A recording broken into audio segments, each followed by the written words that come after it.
में online form filling, computer job works, e PAN का generate, job recruitment forms, agreement, affidavit, IGNOU admission, passport apply, learning and driving licence apply, vehicle fitness, road tax, insurance, open school admission regional price में करवाना चाहते हैं तो आइए एविलेंट computer centre रंगत में। नमस्कार दर्शकों, आज दिनांक 15 अप्रैल 2025 है। दर्शकों, 6 महीने के अंदर ही अंडमान में 2 ऐसे मर्डर केस हुए जो लोगों को झकझोर कर रख दिया। पहला 21 दिसंबर 2024 को ब्रिजगंज में एक 36 साल की महिला का हत्या और दूसरा 31 मार्च 2025 को रिपोर्टर सहदेव डे जी का हत्या जो 38 साल के थे।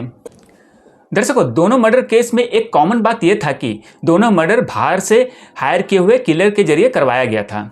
निशा रानी हत्या मामले में एक्यूज्ड किलर को तो गिरफ्तार कर लिया गया, लेकिन मुख्य आरोपी जिस पर किलर को हायर करने का आरोप लगा था, जयपाल धनाकोडी और अर्चना कुमारी धनाकोडी को पुलिस गिरफ्तार नहीं कर पाई। और हाल में ही हमें जानकारी मिला है कि वो दोनों एक्यूज्ड को एंटीसिपेटरी बेल ऑनरेबल कोर्ट द्वारा ग्रांट कर दिया गया और उसके बाद ऑनरेबल जज के आदेश पर खुद को वो दोनों सरेंडर किए। दूसरे केस यानी रिपोर्टर मर्डर केस में एक्यूज्ड द्वारा पुलिस को मिसलीड करने का कोशिश किया गया। विक्टिम का बैग जानबूझकर कलरा जंक्शन से दूर एक रिमोट एरिया में फेंका गया। बैग मिलने का जगह और क्राइम स्पॉट दोनों ऑपोजिट डायरेक्शन में होने के कारण मिसलीड करने का शक संभाविक ही था, क्योंकि दर्शकों जिस तरह से सभी सबूतों को डिस्ट्रॉय किया गया था, अगर पुलिस 1-1.5 महीना देर करती तो सभी सबूत पूरी तरह से नष्ट हो जाते और शायद बाद में पुलिस को कुछ नहीं मिलता। लेकिन एक कैंपर व्हीकल का सीसीटीवी में देखा जाना और डीबी ग्राम सीसीटीवी डीवीआर का फॉर्मेट होना मर्डर का शक को पैदा कर दिया था, जिसके बाद इंट्रोगेशन में आरोपियों ने हत्या का बात कबूल कर लिया था। फिर दर्शकों सभी आरोपियों को गिरफ्तार कर लिया गया और उन्हें ऑनरेबल कोर्ट द्वारा रिमांड में भी भेज दिया गया था। दर्शकों, आज का ये रिपोर्ट हम इसलिए बना रहे हैं कि हमारा ये मानना है कि अंडमान में किलर हायर करके मर्डर करवाना ये चिंता की बात है, क्योंकि इस तरह का क्राइम हीनियस क्राइम के अंतर्गत आता है। हीट ब्लडेड मर्डर यानी किसी सिचुएशन में अग्रेशन में आकर मर्डर कर देना ये अक्सर देखा गया है। कभी कभार कोल्ड ब्लडेड मर्डर का केस भी पाए गए हैं, लेकिन किलर को बाहर से हायर करके प्लान करके मर्डर करवाना ये अंडमान के लिए बहुत ही गलत और खतरनाक ट्रेंड साबित हो सकता है। क्योंकि दर्शकों, हर किसी का किसी न किसी मैटर में डिस्प्यूट चलता रहता है। कुछ लोग उस डिस्प्यूट को बातचीत के जरिए सुलझा लेते हैं तो कुछ लोग कोर्ट में जाते हैं और वहाँ उस मामले का निपटारा होता है। इवन बिजनेस राइवलरी और पॉलिटिकल राइवलरी भी चलता रहता है। तो दर्शकों, ये तो तय है कि अंडमान में कई लोग हैं जिनके पास पैसा और ताकत की कमी नहीं है। अगर मान लीजिए अंडमान में ये दोनों केस एक एग्जाम्पल बनता है और इससे इंस्पायर होकर और भी लोग अपने मामले का निपटारा करने के लिए किलर हायर करने की तरफ अगर बढ़ने लगे तो तब क्या होगा? तो जाहिर सी बात है कि मंजर खौफनाक होगा। किसी की ज़िंदगी सुरक्षित नहीं माना जाएगा। जो गरीब लोग होंगे वो डर में जिएंगे और हो सकता है कि कानून पर से लोगों का भरोसा भी उठ जाए।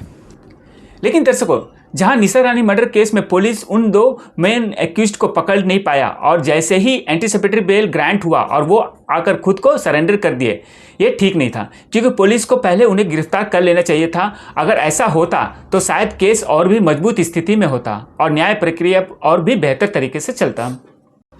तो वहीं दूसरे केस यानी सहदेव जी मर्डर केस में पुलिस ने सभी एक्यूज्ड को गिरफ्तार किया, यानी उस एक्यूज्ड को भी गिरफ्तार किया जिसने किलर को हायर किया था, जिस कारण पुलिस सही दिशा में अपना इन्वेस्टिगेशन कर पाई और आरोपियों के लिए रिमांड सुनिश्चित कर पाई। दर्शकों, हो सकता है कि आगे चलकर इस केस में भी कभी न कभी एक्यूज्ड को बेल ग्रांट हो जाए, लेकिन तब तक पुलिस को इतना समय मिल जाएगा ताकि वो एक स्ट्रॉन्ग चार्जशीट सबमिट कर सके और एविडेंस जुटा ले, जो कि केस को स्ट्रॉन्ग बनाएगा। तो दर्शकों, इस रिपोर्ट में हमने दोनों केस का एग्जाम्पल रखा है जिसमें किलर को बाहर से हायर किया गया था। लेकिन जहां निशा रानी मर्डर केस में पुलिस जयपाल धनाकोडी और अर्चना कुमारी धनाकोडी को अरेस्ट नहीं कर पाया, जो कि केस में चूक था, तो वहीं सहदेव मर्डर केस में सभी अक्यूज्ड को अरेस्ट कर लिया गया था। तो सिंपल सी बात यह है कि दोनों केस में न्याय प्रक्रिया के जरिए सभी अपराधियों को सजा दिलवाना जरूरी है, ताकि लोगों का न्याय के ऊपर भरोसा बना रहे और अपराधियों के दिल में कानून का डर भी बना रहे। क्योंकि अगर ये दोनों केस में न्याय नहीं मिला और अपराधी को सजा नहीं दिया गया तो किसी को हायर करके क्राइम करवाने का ट्रेंड को बढ़ावा मिलेगा, जो कि अंडमान के लिए ठीक नहीं है। दर्शकों, हत्या एक संगीन अपराध है और किसी का जान इतना सस्ता नहीं है कि किसी को कुछ लाख रुपये देकर किसी को मरवा दिया जाए। आवेश में आकर लोग अपराध तो कर देते हैं, ये भी सच है कि वही लोग उस अपराध के लिए ज़िंदगी भर पछताते भी हैं। परिवार और ज़िंदगी दोनों बर्बाद हो जाता है। धन्यवाद दर्शकों, पंकज सिंह, एविलेंट मीडिया से।